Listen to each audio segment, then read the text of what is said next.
Hello, I'm Patrick Magee, sports writer for the Sun Herald. I'm Patrick Ochs, sports writer at the Sun Herald. This is Sports Guys Week 7. We're talking about Friday night's big games. I'll be talking about Ocean Springs, D'Iberville, and Moss Point East Central. I'll kick things off talking about Gulfport heading to George County.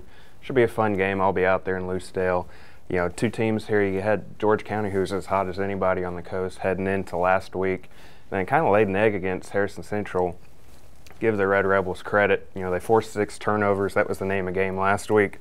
If George County wants to bounce back this week, they're going to have to avoid giving the ball over. You know, as Doug Barber was out there for us, he wrote, you know, Harrison Central got, I think, 3 touchdowns in 27 seconds. You can't let that happen. You know, especially against a good Gulfport team that, you know, I'll be the first to admit, I think I probably underestimated them heading into the year as much as anybody. But they might have the best defense on the coast right now. You know, you have a team like D'Iberville has a lot of stars, a lot of guys that we've heard of, your recruited guys.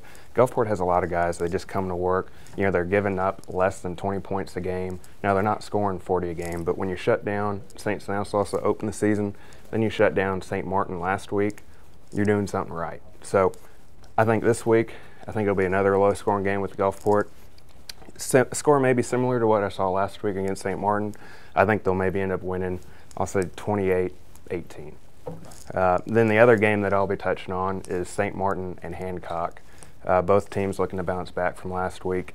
Hancock lost, had a chance to beat Ocean Springs at the last second, held up at the goal line. Aaron Fizel, their quarterback, does a little bit of everything. You know, runs, he can throw it. They have Michael Scardino back. He's a big key to the offense to kind of take some pressure off of the quarterback. It worked last week, like I said, against a good Ocean Springs team. They had a chance to win there at the end. Then you look at St. Martin. Yeah, I was at the loss against Gulfport last week, and I went back and looked. Pretty much every drive ended on Gulfport's side of the field, but once they got into the 40-yard range, Gulfport just clamped down on them. You know, and the only touchdown they scored was with like 1 minute and 7 seconds left. You know, I think this week will be fun between those two teams.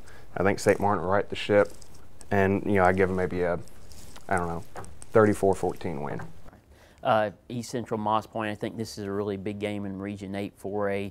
I talked to Seth Smith, the head coach at East Central, and he's really worried about Moss Point and all the athletes they have on the offensive side of the ball. He talked about Omni Wells, Calterius Anderson, the quarterback Romello Leggins, Travis Marion.